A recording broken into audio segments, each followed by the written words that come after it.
Salam dostlar. İndi şans bu videosuna hoş geldiniz. Bəli, indi burada bir tane Mahmut abimiz var. Mahmut abi salam. Salam. Şimdi selam burada.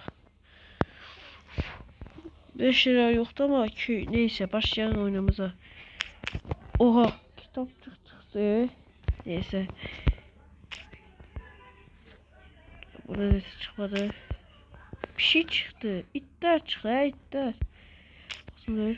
Oo, iksirler bu nedir? Aa, buram sarı neyse kırak yine de at ek.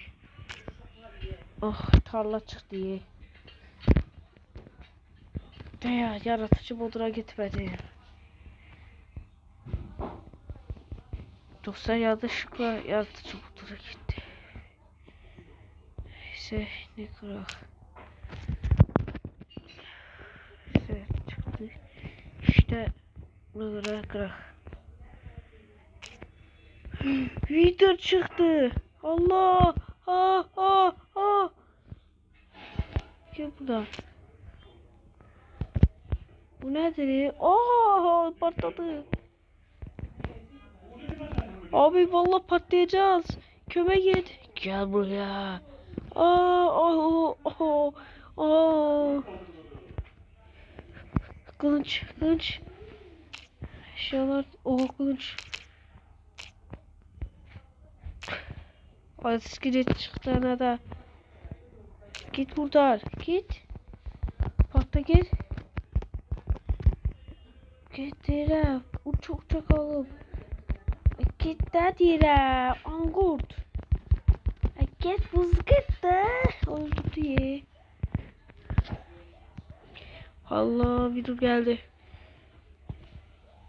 Gitsene de şans bloğu videosunda beledi de hemşe. Aya konuşan öldürür beni. Gel buraya. Ölün oğlası. Ay dede. Abi. Hay dede ki. Kaç. Havuz kırdı hemşe git. Abi git de. Uzaklaşak gidek buradan. Nesi çıktı. Allah gitti zehir çıktı. Çıktım belaya. Hadi de. Allah zehir. Ay Allah. Pis şeyler çıkır. Allah.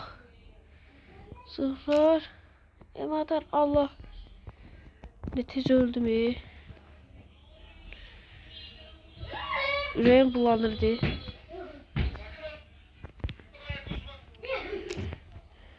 O ne de başları.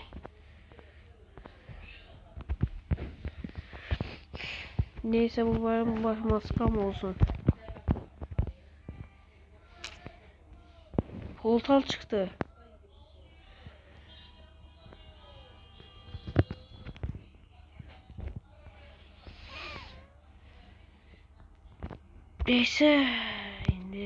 Neyse dostlar videomuzun yine sonumuza çaktı. Şans bu videosu da beləydi hamısı və sağ olun, saat qalın.